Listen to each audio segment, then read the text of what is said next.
All right, we're live. At least I hope we're live.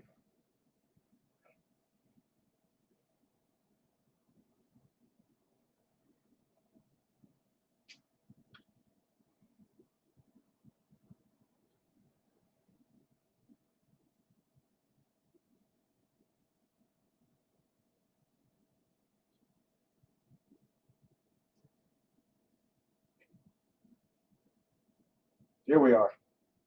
All right, we're live. All right, so I'll wait for a few of you to jump on. We have three.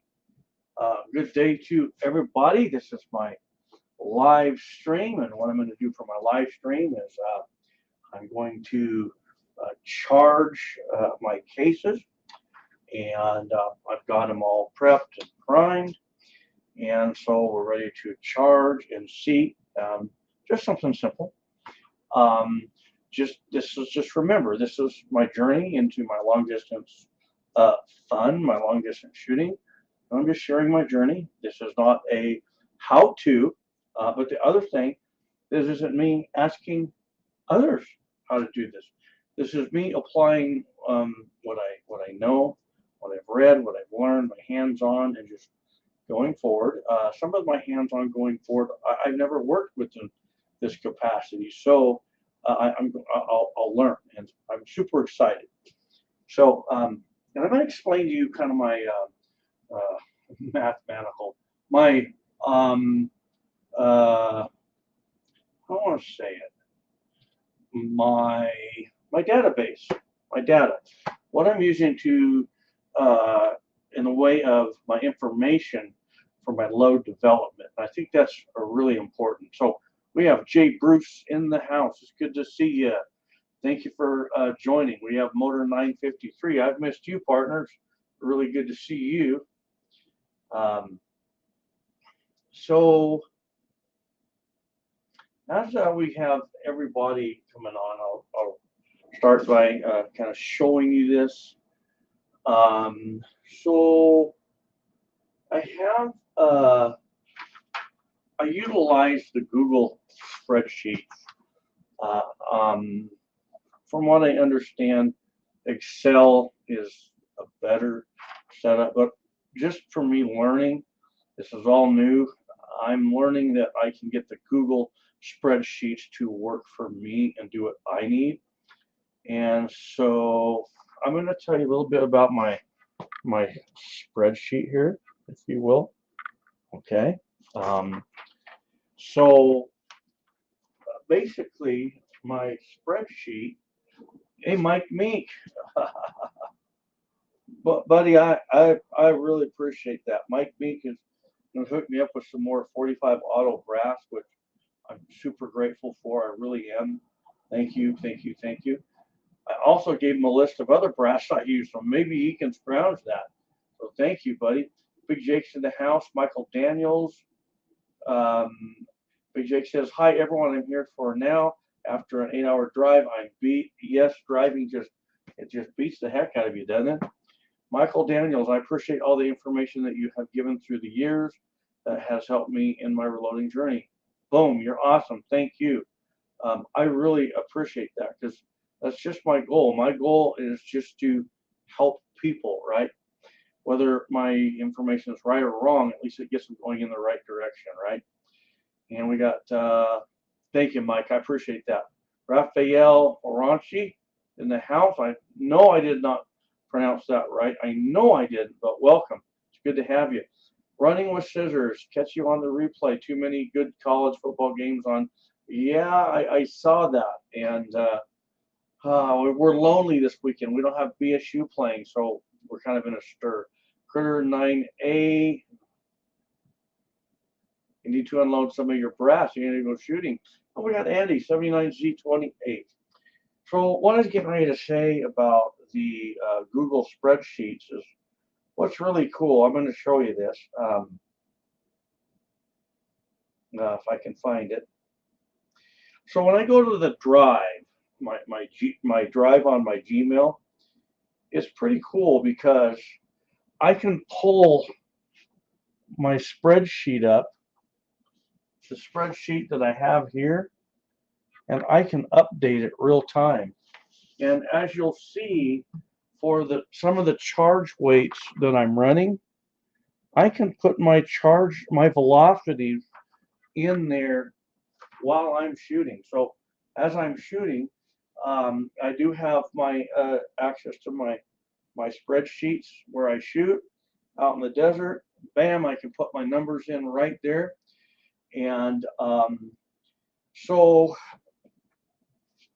a little bit about my spreadsheet and the data that I'm kind of collecting. Before I tell you what I'm collecting, I want you to understand something. I am not doing what I'm doing with my case because I think that it's going to have any direct enhancement of my loads. I'm doing what I'm doing so I have something that I can repeat, and it's all right here. Okay, so as I get out there, there's two things I got to keep myself open for. One, I need enough information that I can simply adjust as I go. But two, I need enough information that when I get to where I'm at, I can repeat it. Okay, it's too much to go off memory. It'll just be like a swamp in your head. We know what swamps do. Swamps aren't good. So I'm going to tell you what I've done to my cases.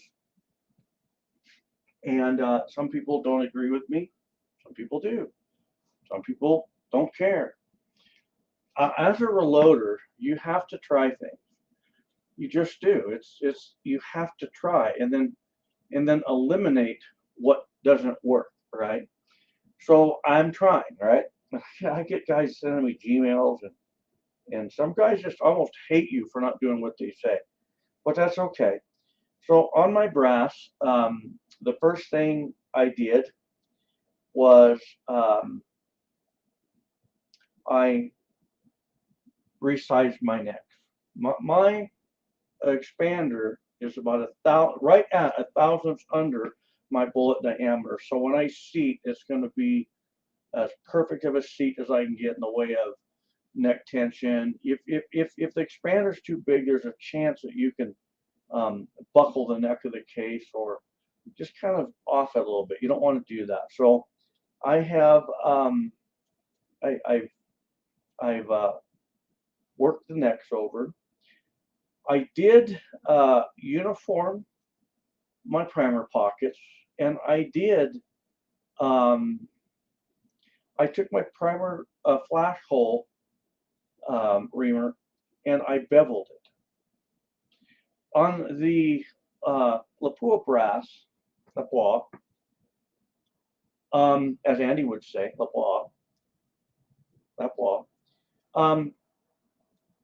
they don't have a burr in the flash hole, so you don't have to remove that. I said last week, I made this statement. I know some didn't agree with me, and that's okay. Taking a brand new case, just like this, that could be some of the best reloading you're going to ever get, just right out of the chute. Okay. The reason I'm doing what I'm doing with the case is so I have the tooling for this. And so when I get to where I want to go, like, you know, after I've figured, after I've figured out where I want to be from the lands and I got my shot groups where I want them, then I can begin changing things that affects the internal ballistics of the case. Internal ballistics is everything that you're going to do to this, okay? External ballistics, that's what's going on from muzzle to target. Terminal ballistics, that's what happens at the target with the bullet, okay? So once I get my shot groups where I'm at, then I can begin saying, okay, do I really need to bevel the flash hole on the inside? Do I? Then I can not do that on my next batch of cases and see the difference, okay? Now, I do think that one thing, in all fairness, if you're going to compare, let's say you're going to compare this. You say, I want to see if uniforming the primer pocket really helps. It's okay to develop the loads, perfect shot groups, and then repeat that without the primer pockets being uniform. But I feel it's best that if once I get the shot groups, then I take new cases. I have groups of each, and I do one without the primer pockets uniform, and I do one set with them uniform. Okay. So when I get to the point where I got my tightest shot groups, at that point, I will be working case to case, load to load on all the brass case prep that I'm doing. Okay. So what my process is going to enable me to do is get to the shot groups I want, and then from there I can eliminate steps to see if I can hold those shot groups. And for me, I think that, like, for me, it's just going to be, most of my problem is going to be my rifle, just me getting really well acquainted with it. I think that that's the deal with any shooter, is that, like, you know, just understanding optics alone, and then how you're going to set up on the rifle, and then your comfort of just mastering your techniques on the rifle. That's probably going to be my biggest obstacle. Is, you know, whatever I load is obviously going to shoot a lot better than I'm going to shoot at first. And then as I get better and better and better working on the rifle, then that's when I can really start seeing what does and doesn't work on my loads. So I really got to place a lot of my error on people, on me. So take what you want, leave what you don't. So now we are ready to charge some cases. So I have primed all of my cartridge cases with this lead primer. It's a great tool. It's a great tool. For this application, I really wouldn't entertain priming on the machine, except for one thing. You could, okay, I'm just going to share some of my thoughts with you on what I'm thinking. I don't know, you know, I know my shot groups are going to get pulled tighter the closer I am to the lens. But if my cartridge overall length gets to the point where it can't fit in the magazine, well, I really want to be able to utilize my magazine. I really want to be able to do that.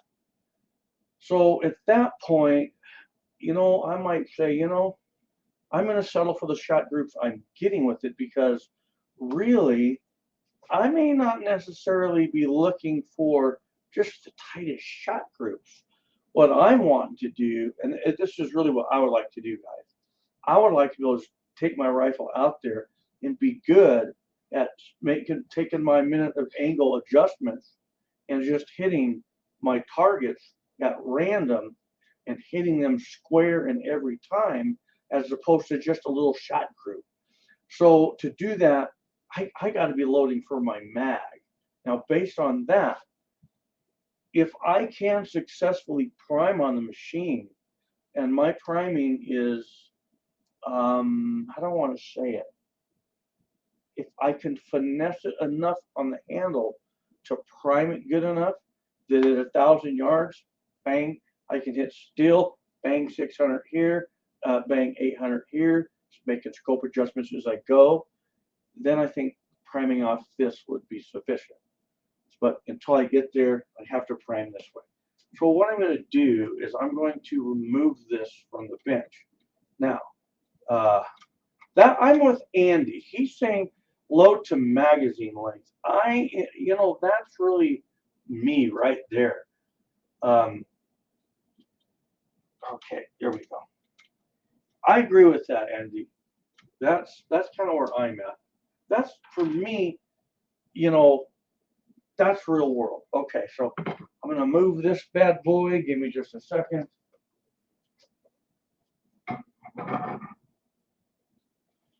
Okay, so I'm gonna pull you up over here. And, 4-7 Cavalier. It's good to see you, buddy. I'm gonna kind of get you in here on all this. Can you see here? Yes, you can. Okay, you can see here. You can see here. You can see there. You can see here. Maybe if I move that up a little more. Okay. So when you're loading like something for the, the Magnum cases, you're going to need a special funnel, one that will fit over the shell of the case. But the other thing, this RCBS, it has the steps in it. If you look in there, it's got the steps. Okay, so those steps enable you to match the mouth to that.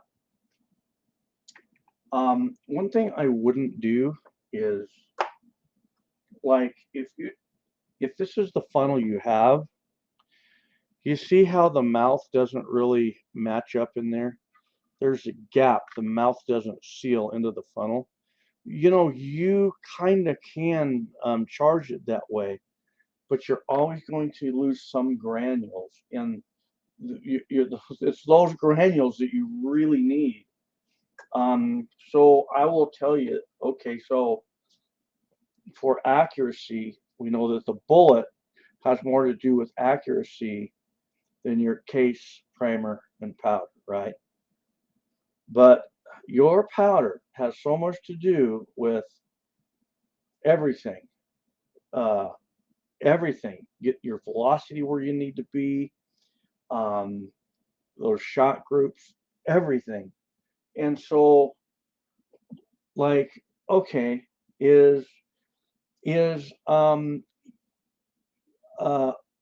when I'm universal, when I'm taking my primer pocket universal tool and I'm working my primer pockets for perfection, and when I'm chamfering the firing pin or the primer flash hole, how much does that stuff weigh into all this? We don't know, but your powder does.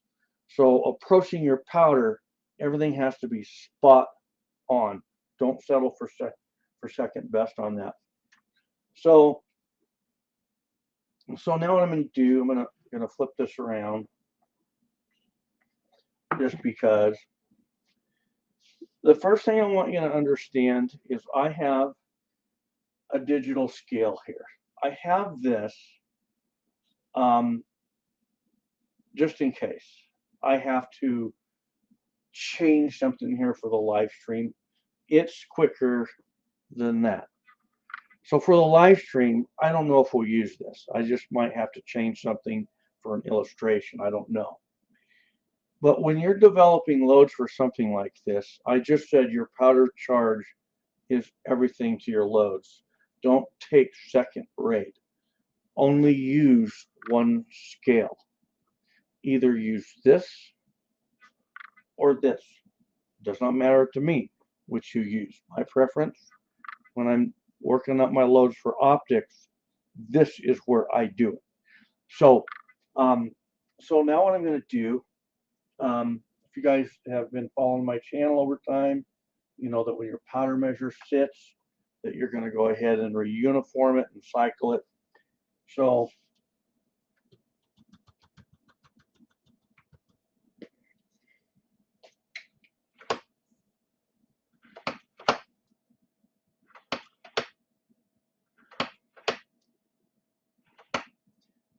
I have this throwing about, say, 3/10 low. So I should be really close, okay? Really close. So I don't know how much of this you guys are going to see.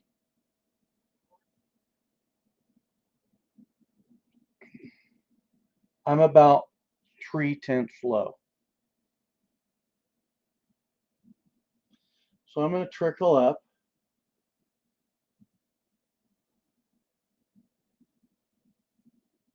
to dead zero.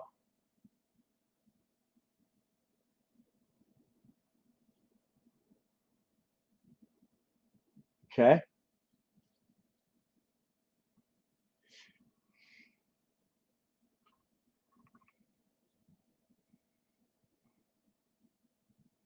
How's that, buddy?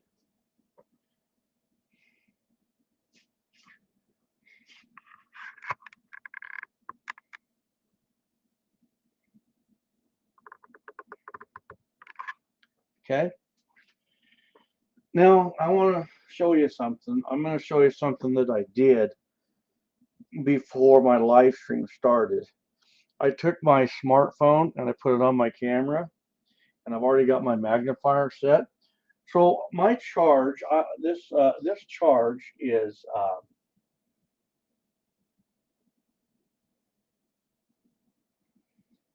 I want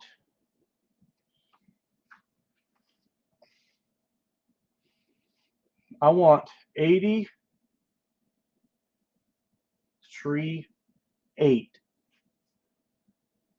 83.8. So I double check it. There's 83.8. Okay. When you're setting your beam type scale, you want to double check that. Eyes get tired and they get old. Okay. So now what I'm going to do, I'm going to pull this like this right here. Here, let me move some stuff so you guys can see this. Okay, I think you guys can see that. So now what I'm going to do, I'm going to grab my charge. And every granule needs to go in there. I mean, every granule. Okay.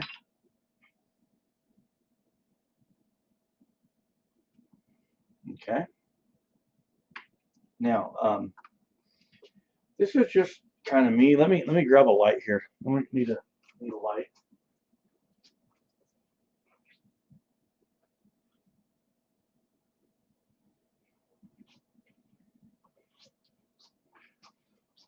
This is just kind of me, but it's really not me. You know, you don't have to read very much in reloading manuals and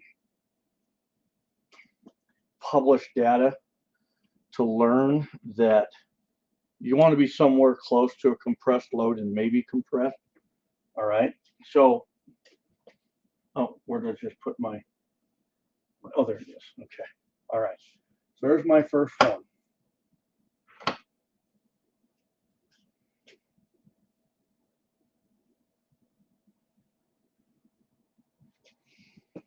Now I'm going to point something out. Once again, I'm 3/10 low. If I wanted, I could literally charge them right off that and accept that. I could, especially if I was like doing, well,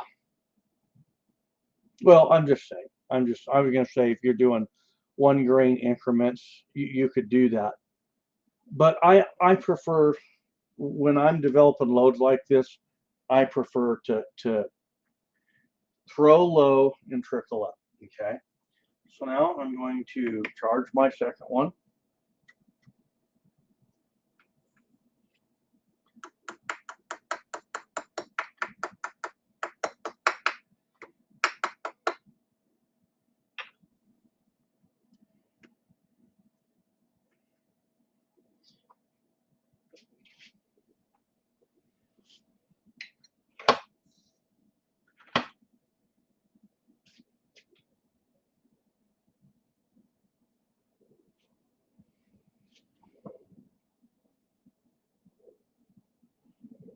See, now that one threw, you know, almost 3/10 high. I'm about a half a mark down. There we go. Now, one thing you want to do with your beam scales, like right now my garage door is open and I can't feel a breeze, but even the slightest air movement can hold this from settling. So keep an eye on that, and what you're watching for. If you suspect that you've got an air draft, just let that sit for a minute, and then that will kind of calm down, and then that lets you know you've got an air draft. And then once that calms, then you can add to it. The other thing is kill the draft wherever the source is. You got to close a door or a window or shut a fan off. Okay, so there we go. So I'm gonna charge my third case.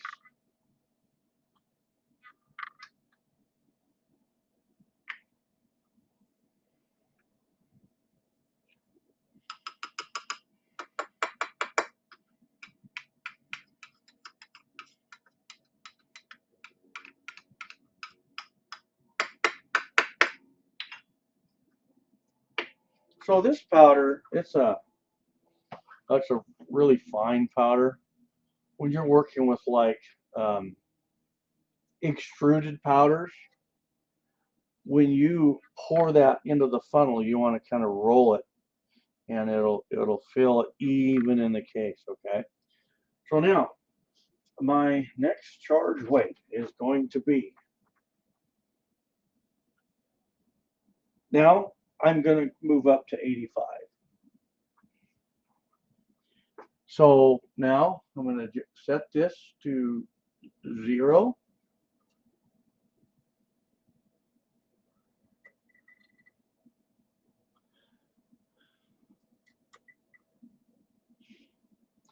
What I'm doing is making sure that I'm still right at 0, okay?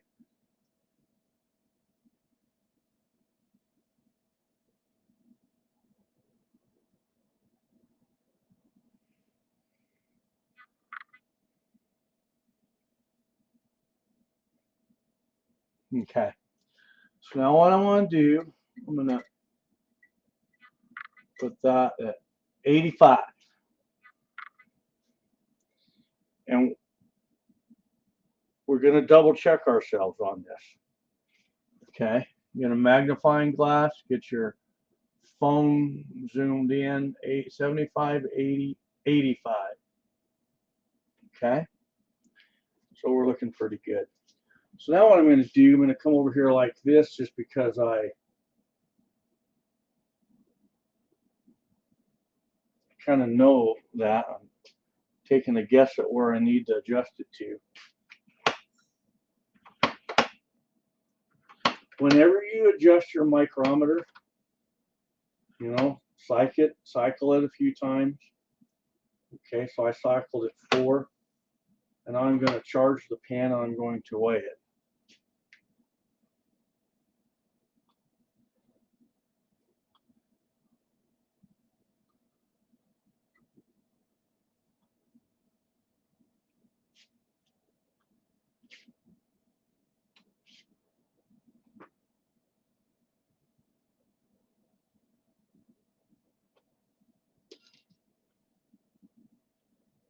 Hang on, technical difficulties. There.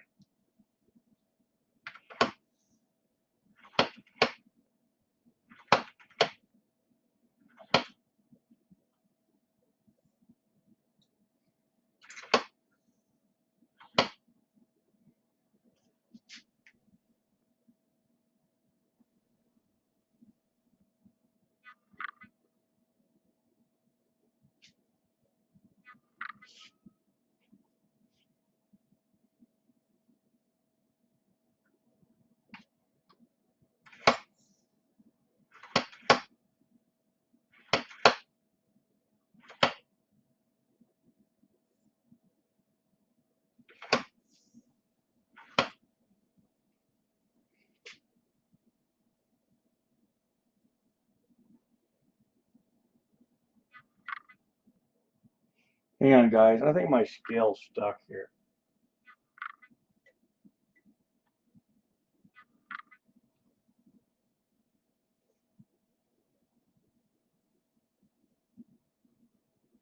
Hang on.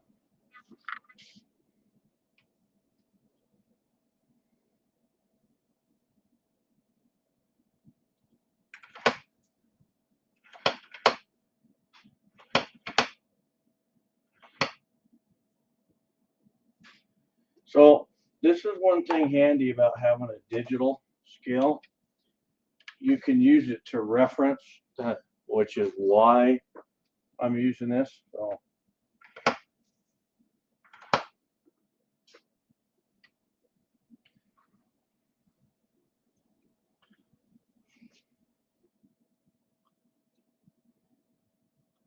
All right, so something's wrong with my beam type scale. I'm going to figure out what it is. That's driving me nuts.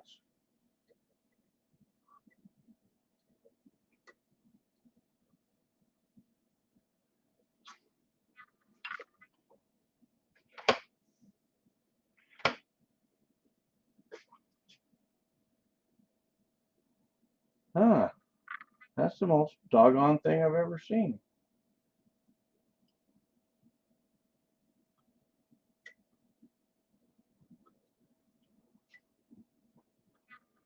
Oh, guys.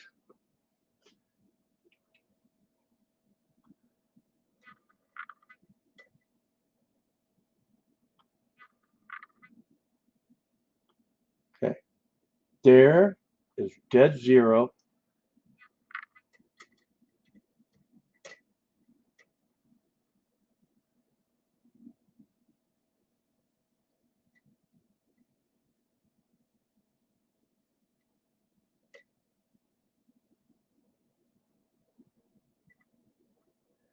There's 85.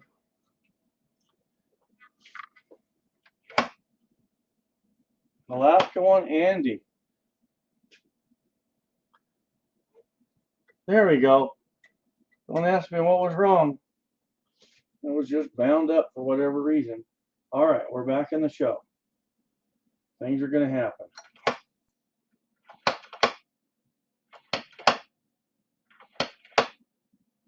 Remember, the toughest people in the world to beat are those that don't give up. Those that never quit. So.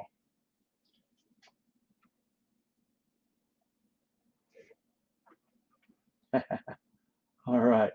What I want to do, I want to get that set to where I'm throwing about 3/10 of a grain low.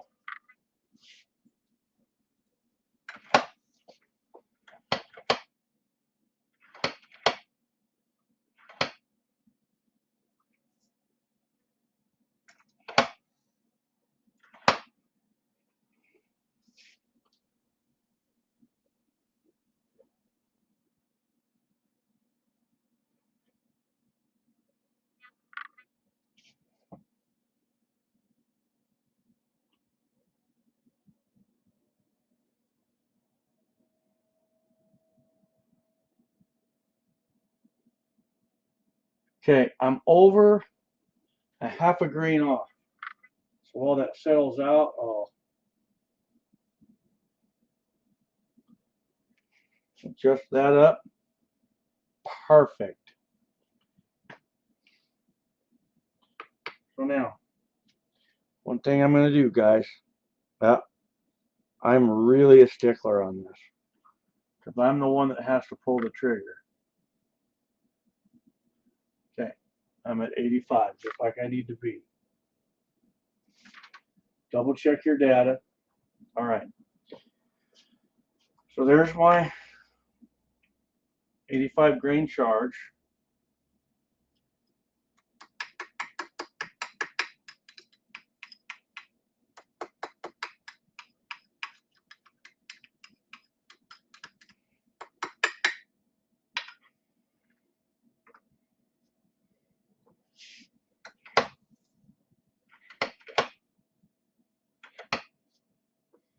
I'm going to cycle it a couple times because I made an adjustment on the micrometer.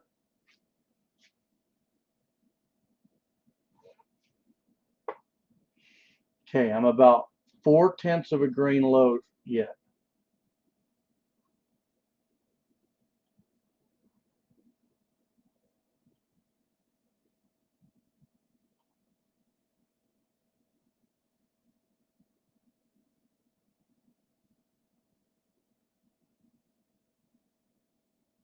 Okay, I went way over.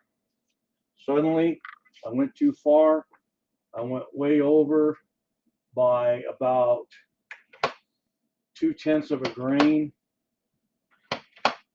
So that's just not acceptable.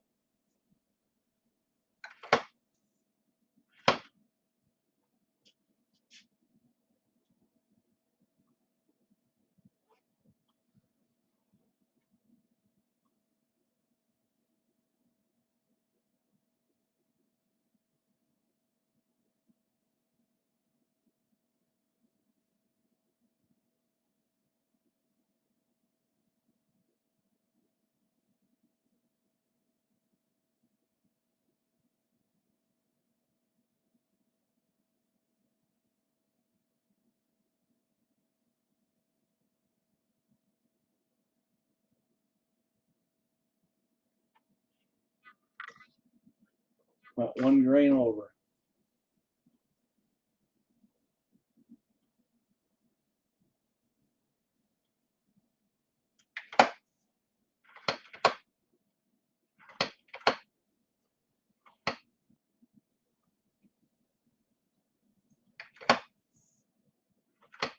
Like when I'm doing my 30-06 for hunting, this is exactly how I do it. Oh man, look at that. Yeah, I'll take it. Okay, so I'm going to charge my next case.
I'm a half a grain.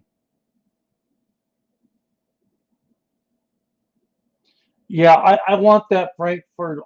You read my mind. You read my mind every time I'm dumping that powder.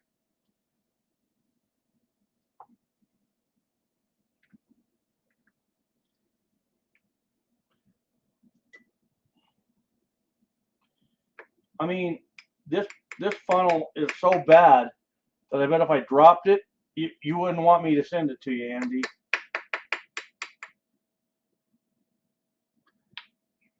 Okay. Next.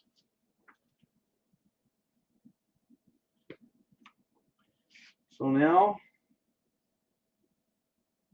I'm going to go to 85.4.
Hey, real quick, we got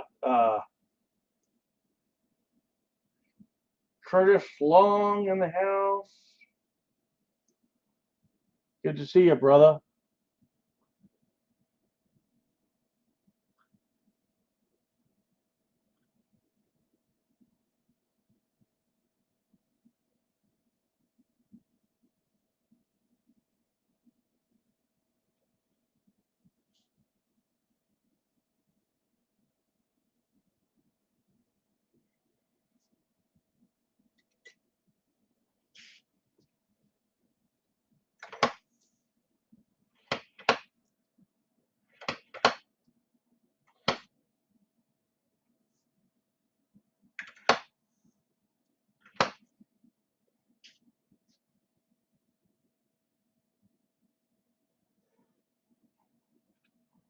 Oh, look at that.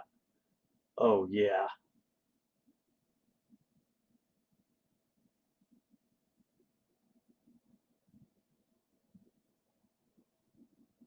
There we go.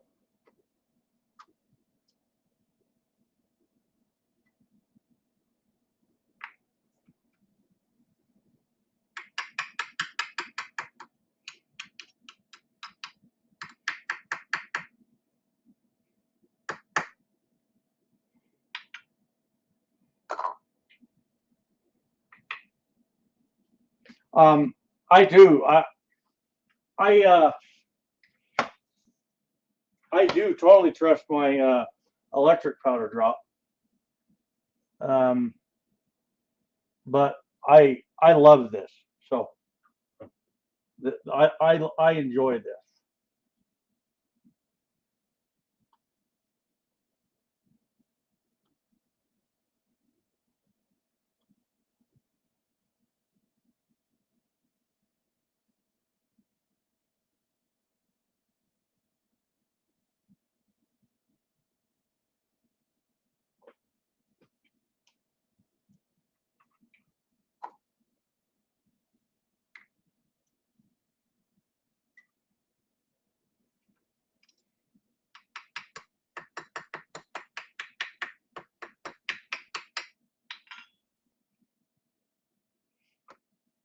You know, Andy, I thought about using my Gen 6, but I just thought for my journey, I would like to just do it just kind of the old fashioned hands-on way, you know.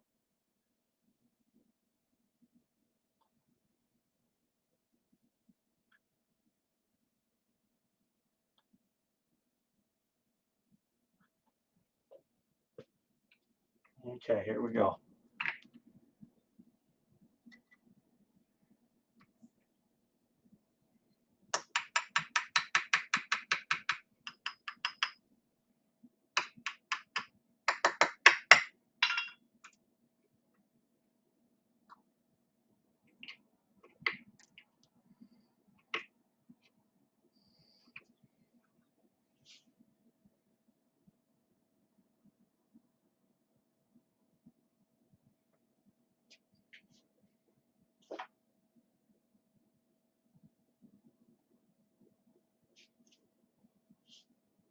'85, 8.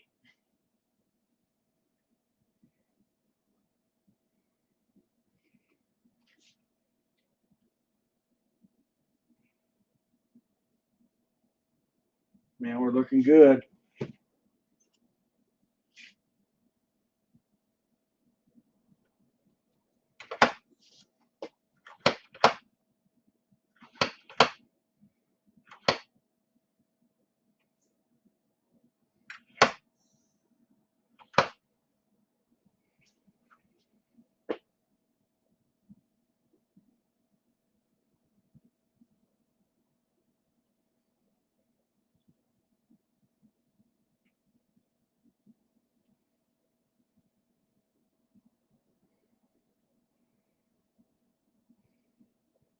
Well, I will tell you this, Andy, is one of the things I want to do is once I get this dialed in dead, and I know what I want to throw for a charge, Then at that point, what I'd like to do is literally with my rating powder measure, set it for a particular charge weight and literally charge it and then see what my,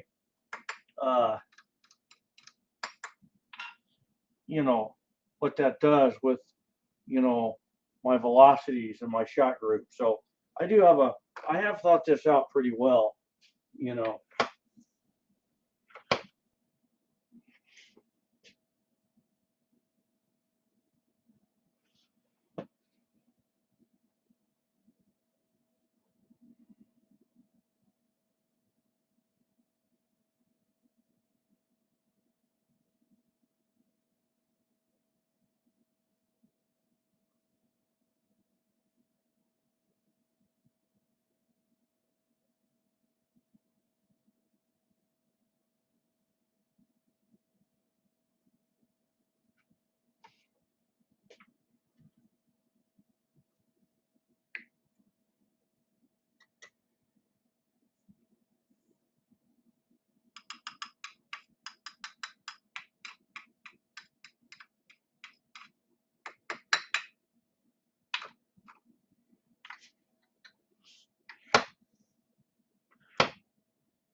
All right.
Two more.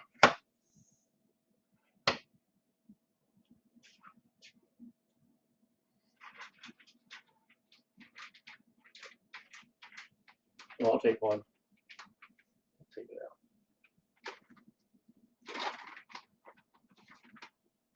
Thank you. Look what Miss Highboy brought me. I love it.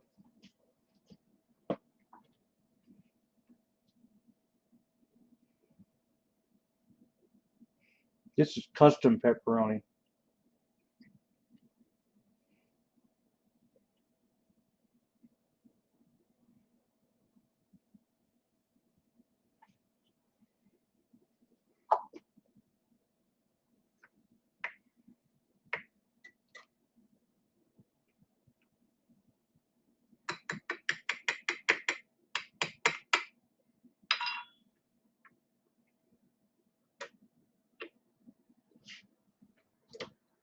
Oh. Man, that's good pepperoni. It's got a lot of pepper in it. Man, I love that. About ready to die, but I love it.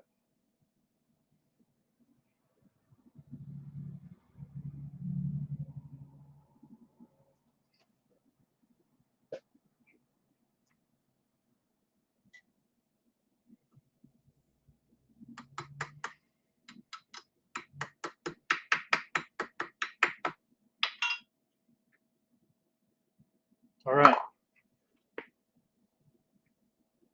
So I've charged them, got them all charged, and I'm going to cap that for now. And I will, when I'm done with this load session for sure, put my powder up. So now what I'm going to do is I want to verify that I charged all the cases.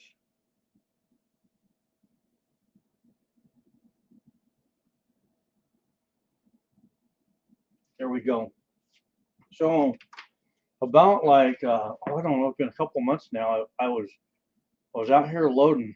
I was loading up. I think it was some 30-30. And I charged my cases, and I used my Gen 6, and I missed one. So always make sure you check those. Okay. Always make sure you have a really good thing of pepperoni. It's so good. So now let's come over here.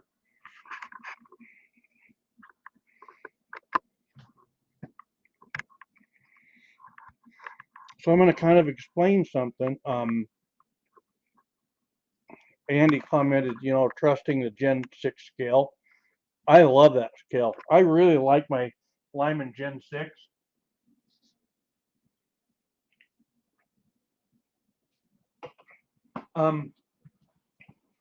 But I love this setup. And I really like my Redding powder measures. They are so awesome. I love them. And so I enjoy using them. So that's why I'm doing it this way. So now we got to kind of talk about this.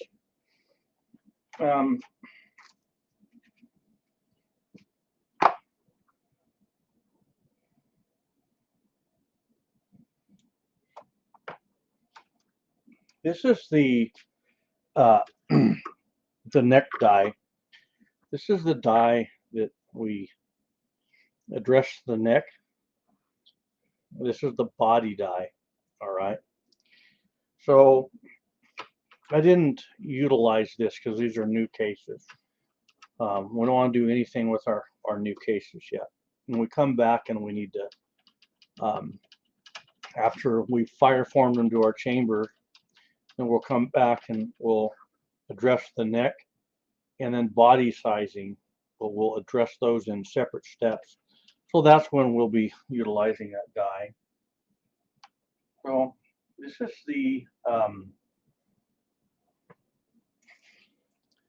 the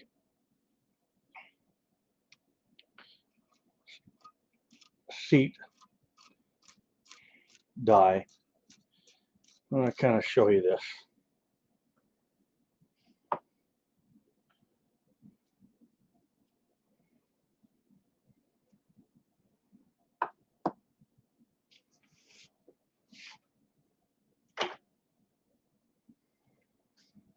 Because of this VLD profile, it requires a special seat stem. Yeah, don't drop the spring. That's no joke there, buddy.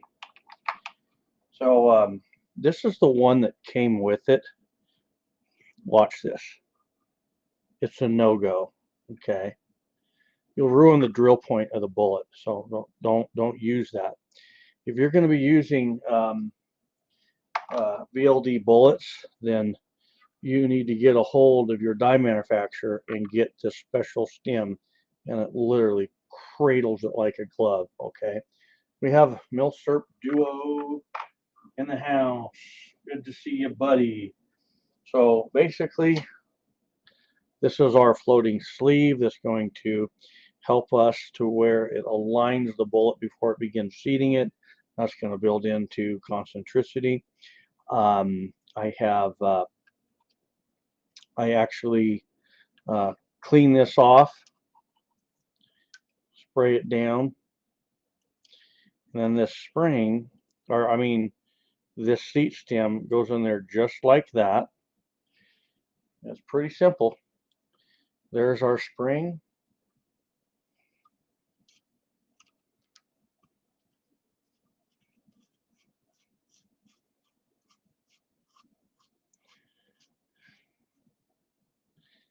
I just give it a good snug up like that. So, oh, okay, I gotta remember how this one works.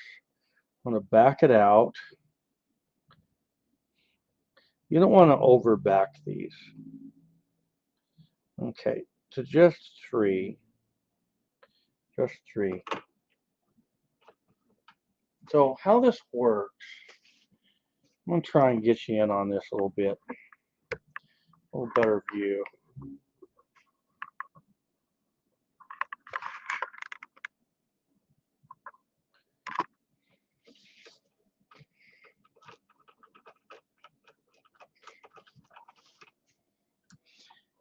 You see my shell holder?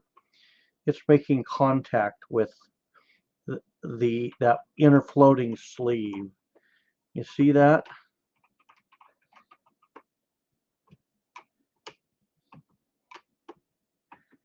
Okay.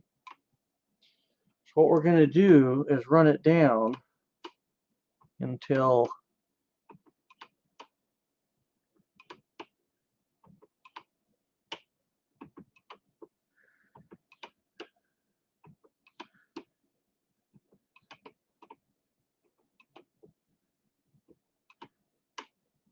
there.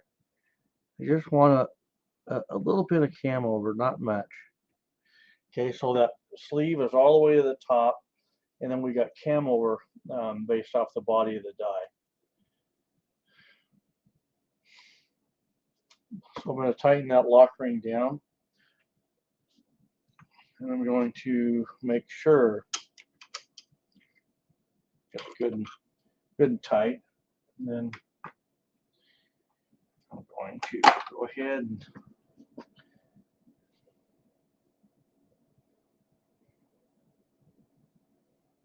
oh.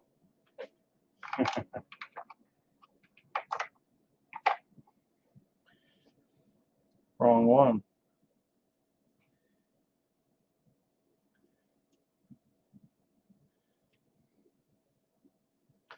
I'm going to thread this one in so I don't lose it on the floor. Because if I lose that set screw on the floor, I got to send it to Andy. We all know how that goes. What if I drop this on the floor, Andy? Is it yours? Okay. So I haven't done this with these bullets yet, but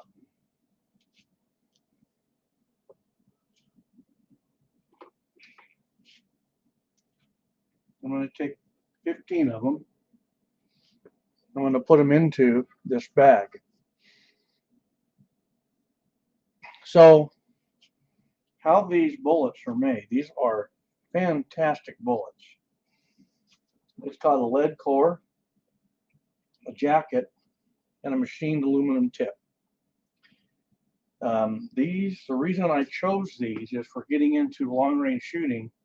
I don't have to sort by ogive. I don't have to weigh the bullets, weighing them in groups of the same.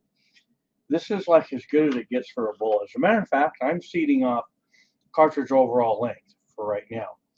These are that close, I can do that. And I think for someone getting into reloading, I thought this would be a really easy approach. And plus, it's a great bullet. Okay. Thank you, Mike. I really appreciate that, brother. Thank you. Oh, I thought you just commented, Mike, but I went to the top of my comments. Okay, there we go. So what I'm going to do, so when these are made, they come off the manufacturing line, what they call a sequential order. They make them 500 at a time. So there's, okay, in a box, you get 100. They make 5 boxes at a time in sequential order. And here's the lot. So you can buy 500 at a time, 5 boxes, and they were all made perfectly the same. Okay? That's why I don't have to separate these for ogive and through weight. Now, these have never been touched by human hands. This packaging by Hornady, that's specific, so they can literally load these bullets through process and no human hands ever touched them, which means they've got a little of the oil on it from the manufacturing process.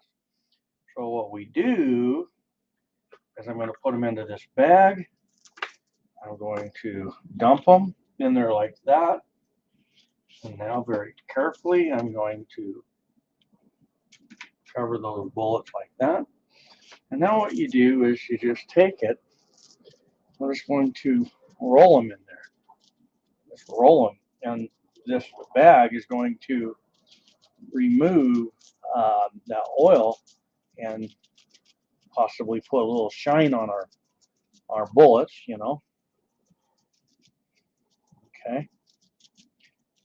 Just like that. So now,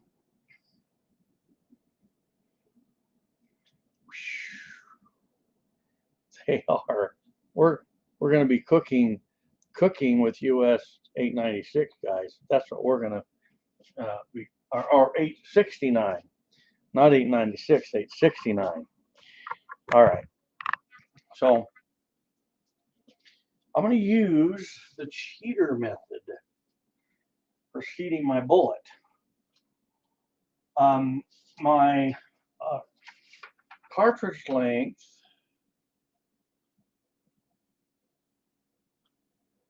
which I don't have yet on my, hang on guys, 3.685. So my cartridge is going to be 3.685.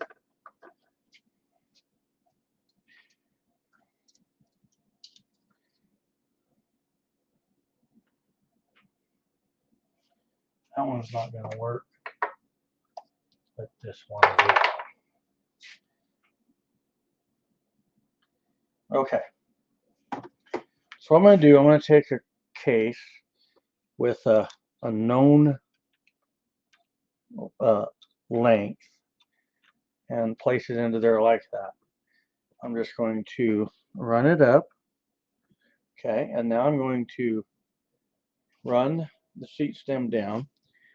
And this particular cartridge is about 5,000 short. So now I'm going to seat my first bullet.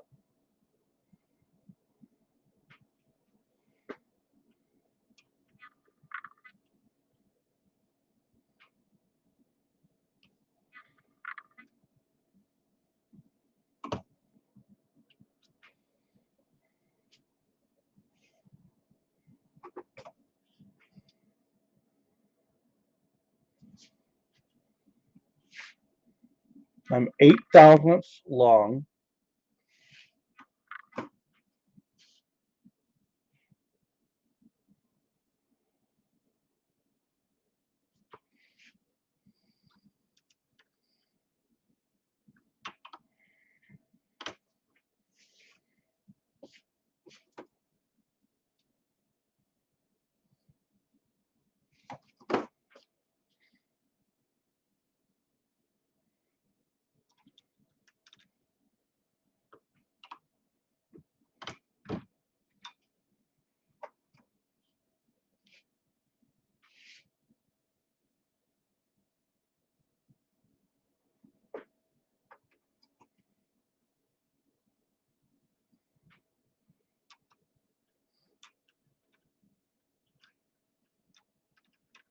My camcorder's in my way, so I can't see what I'm doing. But I've been blind for years anyway, so it doesn't really matter.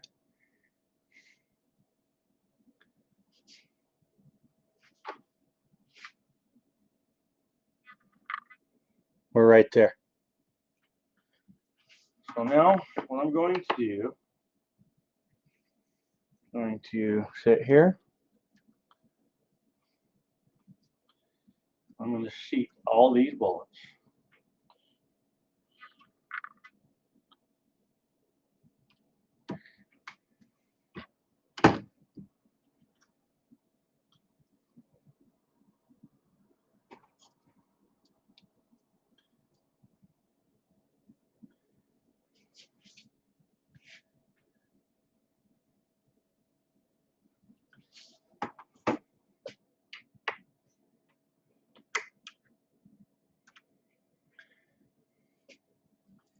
My doggone camcorders just right in the way. So if I seem clumsy, it's because you guys got front row seats.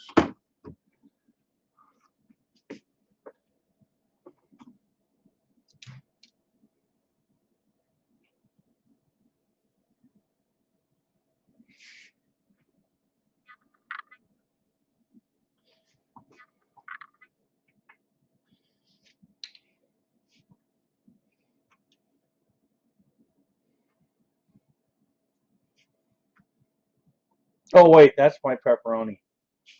I'm sorry.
Good to have you, Rex.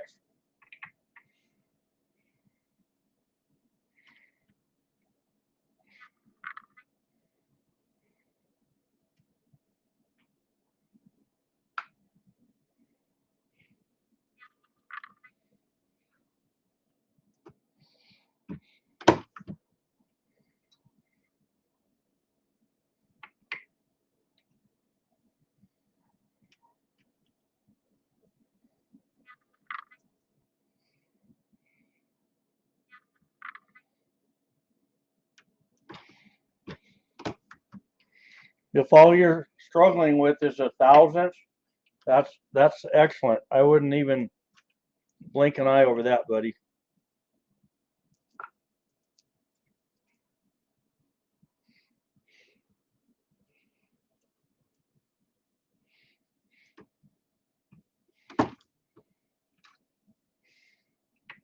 Last three.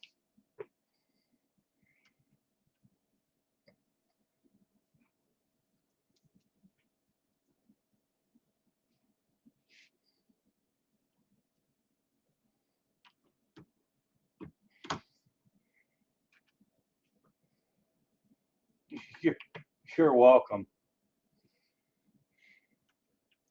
You can have a 6 or 7 thousandths difference, and that ain't no problem, buddy. Trust me. Bullets have come a long way, and even with some of the best bullets out there, you're gonna see that.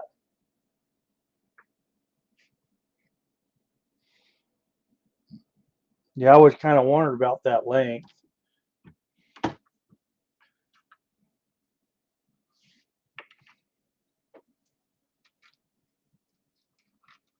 Okay, so what I want to do now, I'm going to have this other piece of pepperoni. Hang on, gotta get a drink.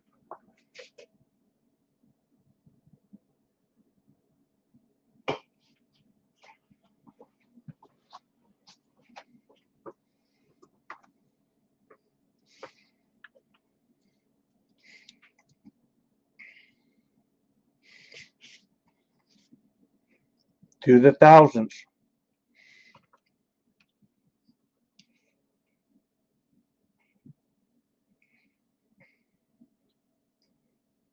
Okay, so will not look good.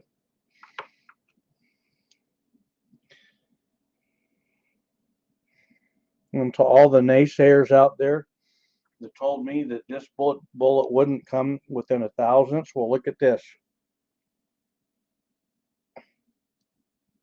Look at that. Read them and weep. These, look at that. You know what? You just gotta get these Hornady bullets and try them, man. I'm telling you.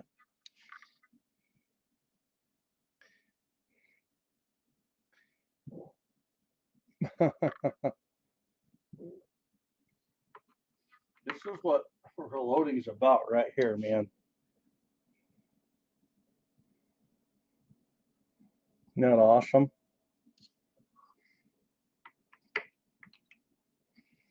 This is exactly why I went with these bullets, because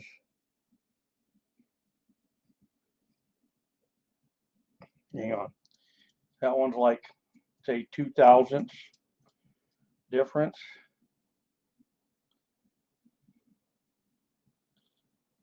So that one's a 2,000ths. Put it there.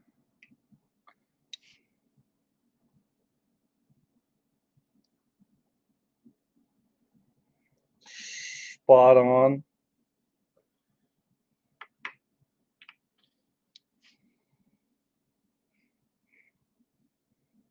Spot on.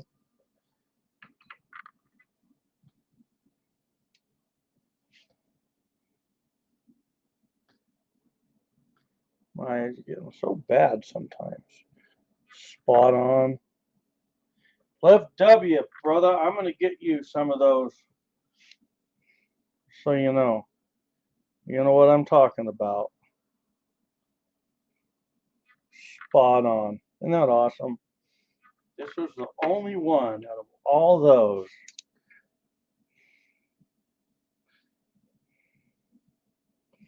For whatever reason, that one has a 2,000th variance. So let's just try this again.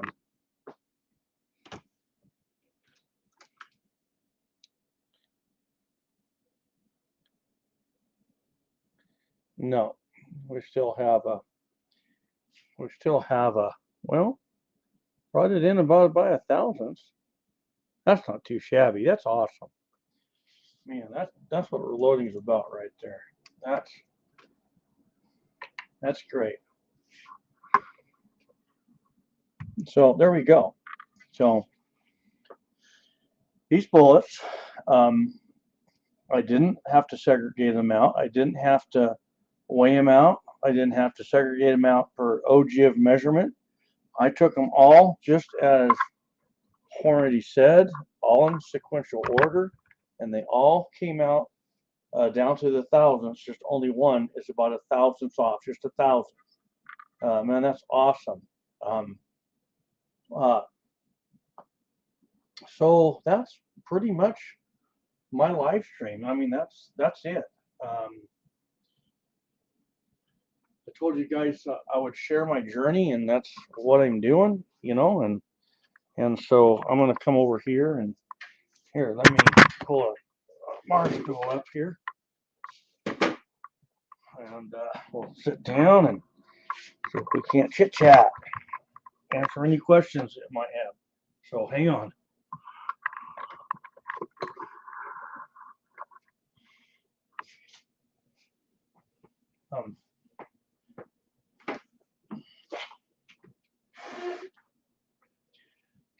had a long time to think about. Not right now. I'm not going to crimp them. Not right now. Right now, I'll feed one at a time, and then I'll add my crimp into it. So I thought a long time about how I wanted to run my series and what equipment I wanted to use. And this doesn't mean this is the only equipment I'm going to use. Over time, I'll probably bring maybe a different powder measure in, possibly different equipment. But I wanted this to be my beginning baseline journey. One thing I like about my Redding powder measures, I'm going to just run them no crimp for now, Andy, and then I'm going to try the crimp a little later. We're just kind of, my goal is to not change the case too much, and then we'll come back and try it with the crimp. But anyway,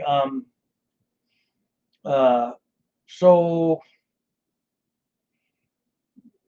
that's it. I mean, that's all I've got. Any question?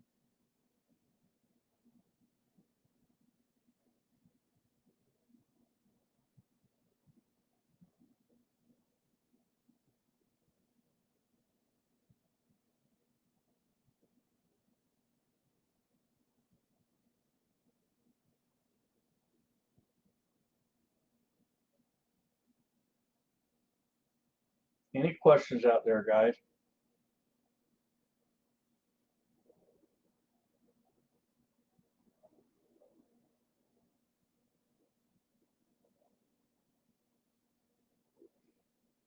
Yeah, I'm going to go out and just get my baseline with these and run them uncrimped for right now.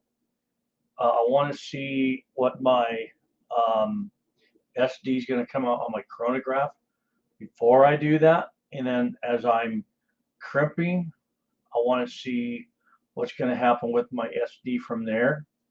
And my velocity numbers, I want to, because I don't have this particular cartridge in my quick loads, but I'm watching another one, and I want to see how my numbers match it. So I want to do it uncrimped and crimped both ways.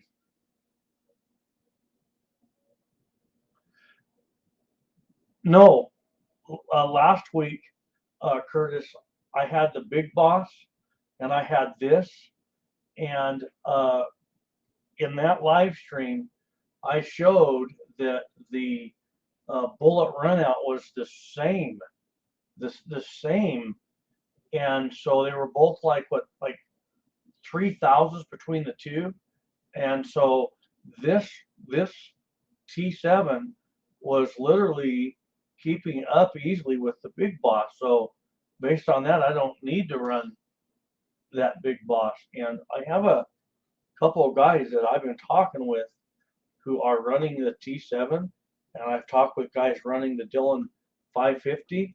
It's amazing what kind of long distance these guys are going. And so I'm going to run it with this T7. So, my goal is like, once I have everything figured out, or how I wanted to run it out, and it would just be nice to say, okay, so let's just say, as an example, let's say I got my my length figured out, something that will work within, oh, my dinner's ready. Oh, my wife she just takes too good a care of me. So we'll wrap this up here in the next 10 minutes or maybe even sooner. But, this is my goal. It's kind of a funny goal. I really want to make the magazine work. I do. It would be kind of cool if once I get that particular load developed, if I could just come back and write off my powder measure, bare bones, charge for charge for charge, could literally go out with that and be somewhere close to that shot group And literally, a real world, I would just like to be able to go bang, bang, bang. I went out with a guy. It's been about 4 years ago, I think, and he let me shoot his rifle 1,000 yards. It was so great. My, I shot it 5 times.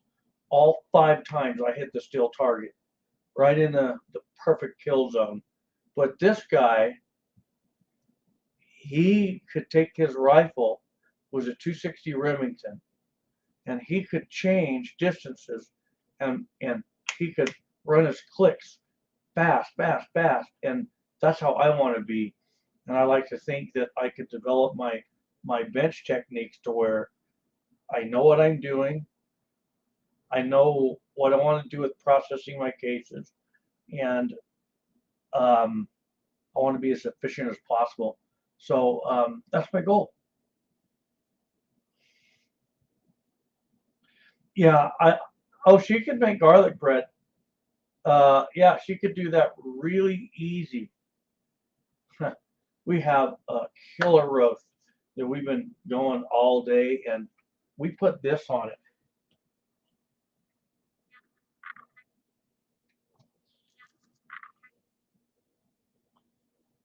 I'm telling you, this is called Big Mo Cason, Cason.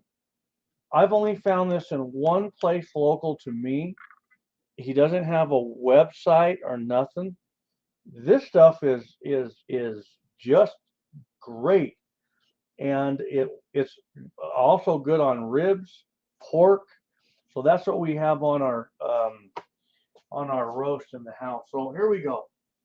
Well, guys, that's pretty much the end of my live stream. Follow along, and it's just a journey. It's just a journey, right? And hopefully, I can report back and show shot groups, and I will. I'll show my shot groups and what I'm doing, and thank you, Rex. I appreciate that, man. I really do. So I want everyone to type. Oh, wait. Miss Highboy's gonna go. I got something to show you, but I need three yeses before I show you. If you want to see this, I gotta have 3 yeses, or I can't show it.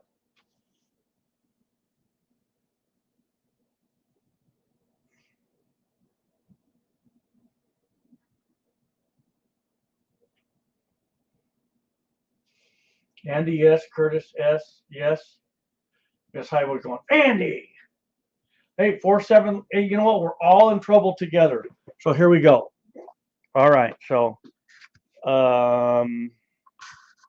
okay, bear with me because it's going to be crazy.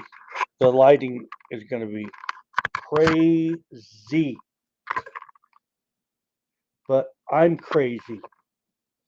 Andy knows it too. He's like, oh yeah, that Highboy's crazy. Look what I have. Okay, I can't see. I'm away from my screen, but look at this. I have now sourced a place that's going to let me go through wheel weights. And, you know, I told Andy, since he's the king of zinc, Elvis is the king of rock and roll, Andy's the king of zinc, he's going to get all those. Okay, so stay tuned. Andy, I just wanted to show you guys, made my day. And so, all right. Now you guys are looking at my floor, but hang on.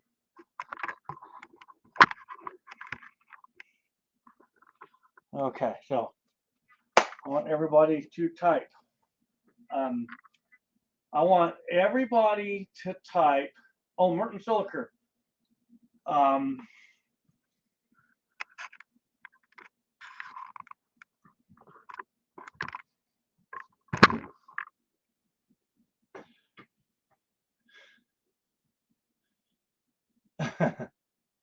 Type ZN for Andy, and I'll call you out. Hey, anyone that has zinc oil weights, Andy would love to have you. Get a hold of him on the forum. Send him a PM, and he can get with you.